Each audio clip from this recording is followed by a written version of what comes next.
आपने मुझे आज मौका दिया है बैंकिंग लॉ अमेंडमेंट बिल 2024 पे अपनी प्रस्तावना को रखने के लिए।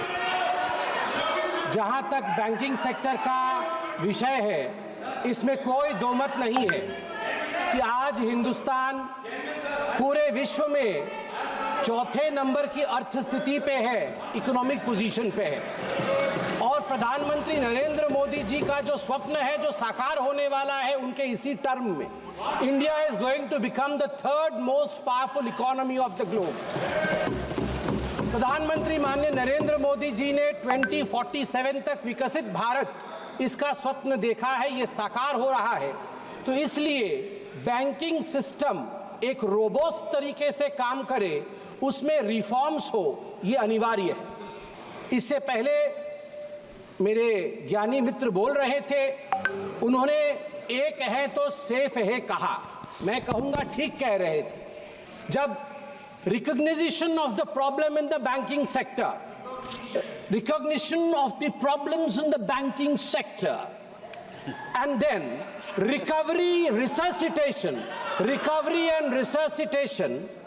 recapitalization of the public sector banks और reforms, जब ये चारों आयाम एक हो जाते हैं तो पब्लिक सेक्टर बैंक्स सेफ हो जाते हैं।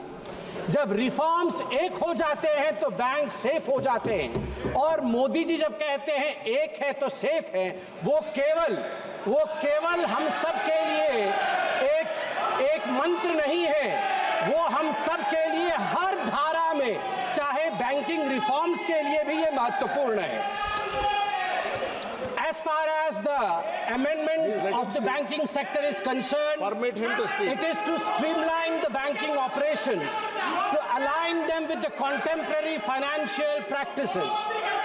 It is the commitment of Prime Minister Narendra Modi to improve the bank governance, and it is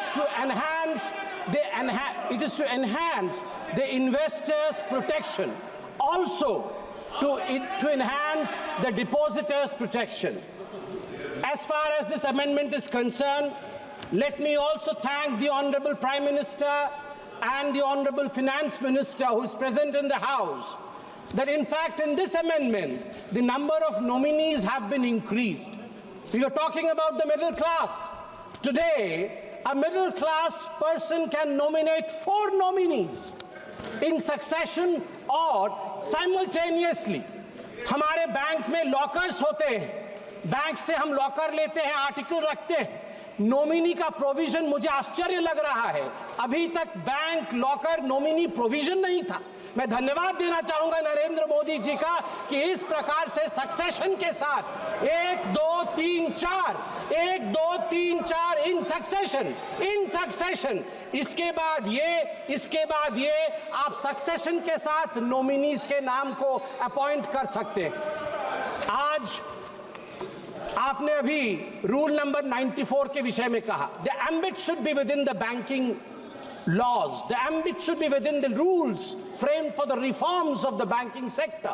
I want to remain within this ambit, within this framework, and want to bring out some very important and pertinent points, sir. Sir, the banking crisis was one of the biggest legacies that we got from them in 2014. Let me give you a data. Atal Bihari Vajpayee ji led NDA government, when they took the office, the gross GNPA ratio in public sector banks was 16%, and when Atal Bihari Vajpayee ji left the office of Prime Minister, he brought it down to 7.8%. Thanks, Atal ji. Thank you very much. In September 2013, when they were in governance concluding side, this ratio went up to 12.3%. Atalji had given them 7.8%. It went up thanks to the phone banking system. Dada, ठीक আছে তো ইংলিশটা? Phone banking system. Phone banking system. You're trying to improvise upon me, so I thought I'll take your permission and I'll seek your permission. Phone banking system of the Congress Party, where the 2 Ps, you need not be a performer but you need to be a powerful man with powerful connections in the system. Phone उठा करके इनके नेता बोलते थे loan दे दो, loan वापस आएगा कि नहीं देखना नहीं है। ये इसी फोन बैंकिंग सिस्टम का नतीजा रहा कि हम एनपीए में गले तक डूब गए थे। थैंक यू नरेंद्र मोदी जी, आपने इंसॉल्वेंसी बैंकिंग कोड लाके आज सिस्टम को सुधारने का काम किया है। आज हम आगे बढ़े। आज मैं हाउस से एक निवेदन करूंगा। मैं पहली बार का सांसद हूं, सब ज्ञानी गुणी लोग बैठे। नहीं, आप भी ज्ञानी है सर, मैं आपके ऊपर कोई आक्षेप नहीं लगा रहा। आप ज्ञानी गुणी लोग बैठे हैं। मैं आपसे एक निवेदन कर रहा हूं कि आज आप नागरवाला केस जरूर पढ़ें। हम पार्लियामेंट में खड़े हैं sir. I want to bring to your notice a famous case of 1971. May 24, 1971, there was a phone call. There was a phone call to the parliamentary branch of State Bank of India.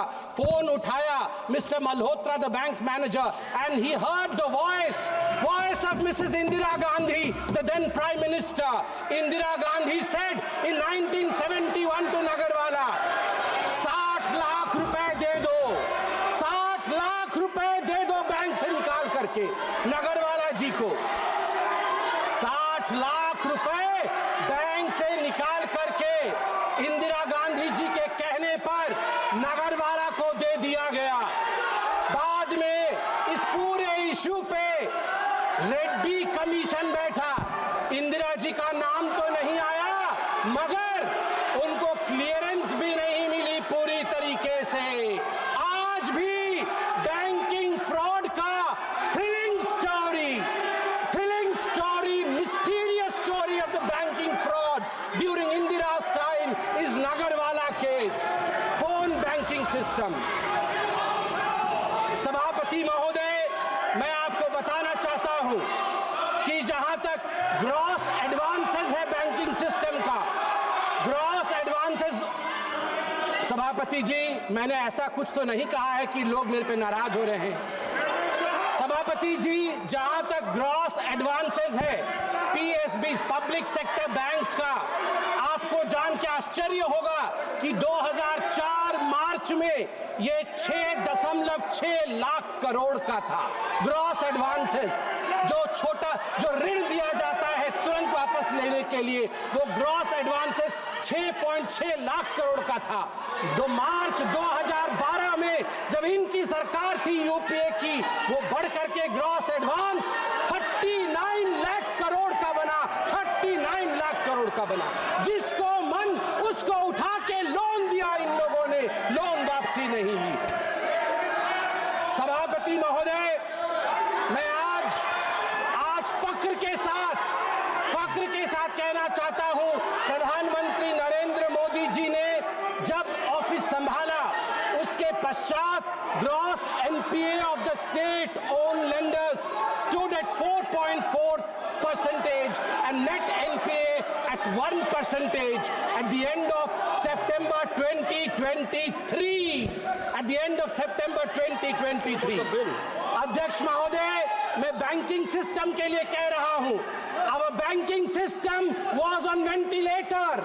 हमारा banking system ventilator पे था।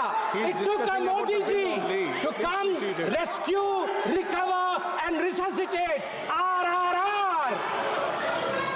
तेलुगु में अभी एक बहुत बड़ी movie है RRR, Rescue, Resuscitate and Recover the Banking System of India.